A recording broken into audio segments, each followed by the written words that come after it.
सास का जादू, रिश्तों की समझ और सामंजस्य। सास का जादू, सास बहू से कुछ ऐसा कहती है जिससे पूरी घरवाली स्थिति बदल जाती है। कहानी एक छोटे से गांव की है जहां एक घर में एक सास, बहू और उनके परिवार के सदस्य रहते थे। यह घर एक साधारण सा घर था, लेकिन उस घर में एक खास बात थी, और वह थी घर की सास का जादू। उसकी एक छोटी सी बात पूरी घरवाली स्थिति बदल देती थी, और इस जादू का असर हर किसी पर पड़ता था। परिवार की परिपाटी। वह घर था शंभू और उनकी पत्नी गायत्री का, और उनके साथ रहती थी उनकी बहू रचना। शंभू और गायत्री के 4 बच्चे थे, लेकिन वे सभी अलग अलग शहरों में काम करते थे और गांव में आते जाते रहते थे। रचना, जो शंभू और गायत्री की बहू थी, एक अच्छी लड़की थी, लेकिन कभी कभी उसकी आदतें सास के साथ मेल नहीं खाती थीं। रचना एक नई पीढ़ी की लड़की थी जो थोड़ी आजादी पसंद करती थी, जबकि गायत्री पुरानी परंपराओं की पक्षधर थी। गायत्री की बहुत सी बातें रचना को अखरती थीं। उसे लगता था कि सास उसे हमेशा घेर कर रखती हैं और हर बात पर टोकती रहती हैं। लेकिन गायत्री की बातों में हमेशा एक गहरी समझ होती थी जो रचना को कभी नहीं समझ आती थी। गायत्री का मानना था कि यदि किसी घर में शांति और सुख चाहिए तो घर की बहू का दिल समझना बहुत जरूरी है, और इसे सास के सही मार्गदर्शन से ही संभव किया जा सकता है। सास का जादू। एक दिन गायत्री ने रचना से कहा, बिल्कुल मेरी तरह मत बनो, पर तुमसे जो भी हो सके वही करो। तुम्हारा रास्ता वही है जो तुम्हारे दिल में सही लगे, लेकिन साथ ही परिवार की परंपराओं और आदर्शों को भी मत भूलना। रचना को यह बात अजीब लगी और उसने पूछा, माँ, आप हमेशा कहती हैं कि मैं वही करूँ जो मुझे सही लगे, लेकिन आप तो हर बार मुझे वही करने को कहती हैं जो आपने सोचा हो। गायत्री मुस्कराई और बोली, बिल्कुल, मैं तुम्हारी राह में रुकावट नहीं बनना चाहती। मगर क्या तुम कभी सोचना चाहोगी कि मेरी उम्र और अनुभव की भी कोई अहमियत हो सकती है।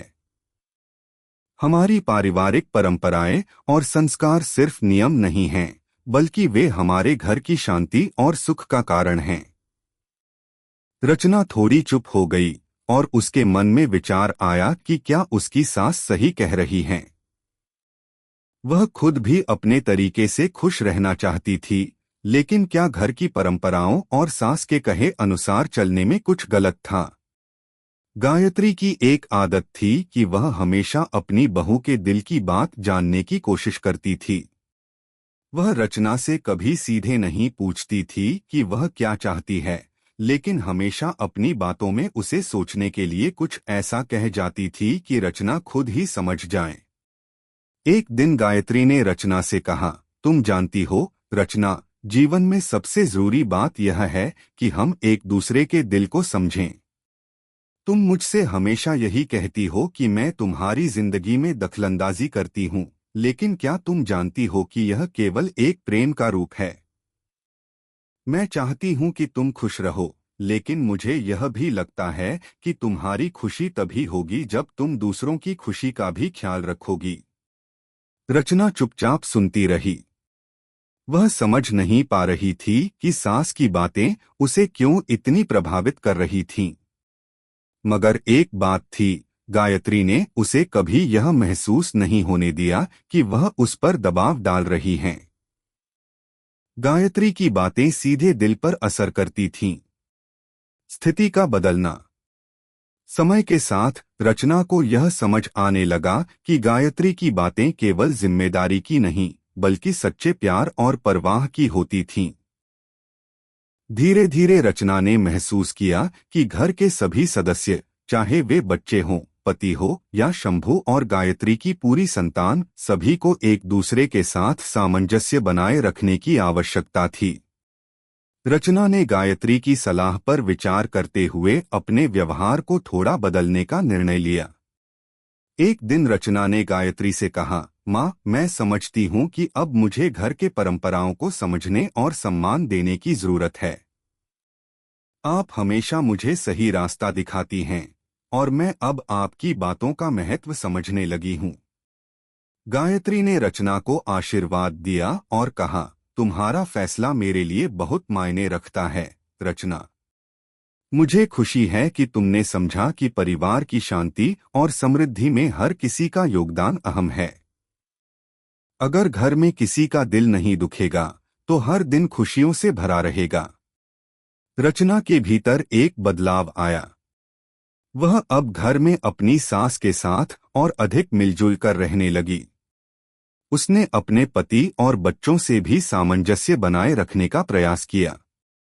गायत्री के जादू ने रचना के दिल को ऐसा छुआ कि उसकी सोच और जीवन की दिशा बदल गई। सुखी परिवार। कुछ ही महीनों में घर में एक नया माहौल बन गया। गायत्री और रचना के बीच का संचार और भी मजबूत हो गया था। शंभू को भी लगा कि अब घर में शांति और खुशियां बढ़ गई हैं। रचना ने अपने पति के साथ भी बेहतर तरीके से संवाद करना शुरू किया और उनकी शादी में एक नई जान आ गई थी। अब रचना ने यह समझ लिया था कि हर व्यक्ति की खुशी का ध्यान रखना जरूरी है और वह घर के सारे कार्यों में सहयोग करने लगी थी। गायत्री का जादू, उसकी समझदारी और प्यार ने न केवल रचना के जीवन को बदल दिया, बल्कि पूरी परिवार की स्थिति को भी बदल दिया। अब घर में हर सदस्य खुश था और कोई भी तनाव या चिंता नहीं थी। रचना को अब यह एहसास हुआ कि सास का जादू सिर्फ शब्दों में नहीं, बल्कि दिलों में बसी समझ में था। निष्कर्ष। इस कहानी से हमें यह सीखने को मिलता है कि परिवार में हर सदस्य का योगदान महत्वपूर्ण होता है और सास का जादू केवल उसके अनुभव और प्यार में छिपा होता है।